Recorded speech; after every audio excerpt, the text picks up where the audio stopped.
యోబు గ్రంథం 9వ అధ్యాయం. అప్పుడు యోబు ఇలాగున ప్రత్యుత్తరం ఇచ్చెను, వాస్తవమే, ఆ సంగతి అంతే అని నేను ఎరుగుదును. నరుడు దేవుని దృష్టికి ఎట్లు నిర్దోషియగును? వాడు ఆయనతో వ్యాజ్యమాడగోరిన ఎడల 1000 ప్రశ్నలలో ఒక్కదానికైనను వాడు ఆయనకు ఉత్తరం ఇయ్యలేడు.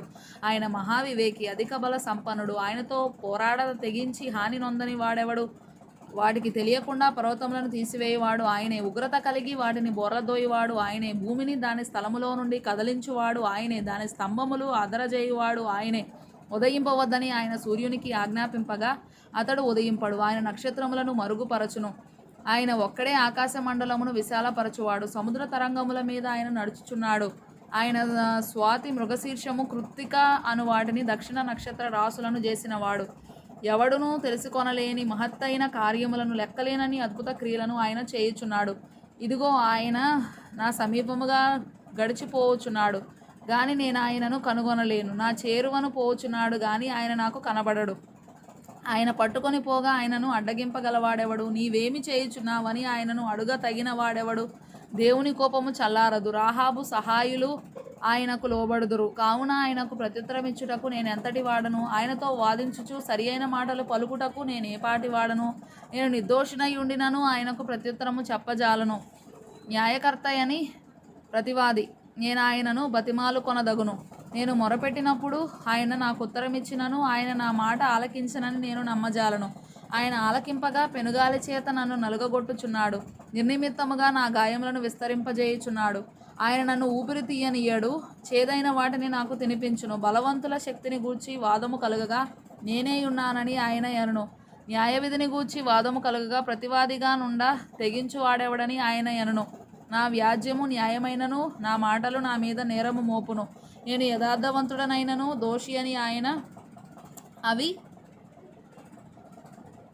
నన్ను నిరూపించును. నేను యథార్థవంతుడనైనను నా యందు నాకు ఇష్టము లేదు. నేను నా ప్రాణము తృణీకరించుచున్నాను. ఏమి చేసినను ఒక్కటే. కావున యథార్థవంతులనేమి దుష్టులనేమి భేదము లేకుండా ఆయన అందరినీ నశింపజేయుచున్నాడని నేను వాదించుచున్నాను. సమూల ధ్వంసము ఆకస్మికముగా కలిగి నాశనము చేయగా నిర్దోషుల ఆపదను చూచి ఆయన హాస్యము చేయును. భూమి దుష్టుల చేతికి అప్పగింపబడి ఉన్నది. వారి న్యాయాధిపతులు మంచి చెడ్డలు గుర్తింపలేకుండా ఆయన చేయును. ఆయన గాక ఇవి అన్నీ జరిగించువాడు మరి ఎవడు? పరుగు మీద పోవువాని కంటే నా దినములు త్వరగా గతించుచున్నవి. క్షేమము లేకయే అవి గతించిపోవచ్చున్నవి. రెల్లు పడవలు దాటిపోవునట్లు అవి జరిగిపోవును. ఎరమీదికి విసురున దిగు పక్షిరాజు వలె అవి త్వరపడిపోవును. నా శ్రమను మరచిపోయేదననియు దుఃఖముకుడనై యుండుట మాని సంతోషముగా నుండెదననియు నేను అనుకొంటినా నా సమస్త బాధలకు భయపడి వణుకుచున్నాను. నీవు నన్ను నిర్దోషినిగా ఎంచవను సంగతి నేను నిశ్చయముగా ఎరిగియున్నాను. నన్ను దోషినిగా ఎంచవలసి వచ్చెను గదా, కాబట్టి నాకు ఈ వ్యర్థ ప్రయాసమేలా? నేను హిమముతో నన్ను కడుగుకొనినను సబ్బుతో నా చేతులు కడుగుకొనినను నీవు నన్ను గోతిలో ముంచెదవు. అప్పుడు నేను నా స్వంత వస్త్రములకై అసహ్యుడనగుదును.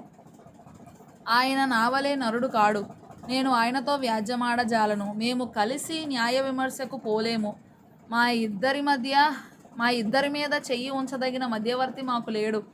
ఆయన తన దండమును నా మీద నుండి తీసివేయవలను. నేను భ్రమసిపోకుండా ఆయన తన భయంకర మహాత్మ్యమును నాకు కనపరచుకుండవలెను. అప్పుడు ఆయనకు భయపడక నేను మాటలాడేదను. ఏలయనగా నేను అట్టి వాడను కాననుకొనుచున్నాను.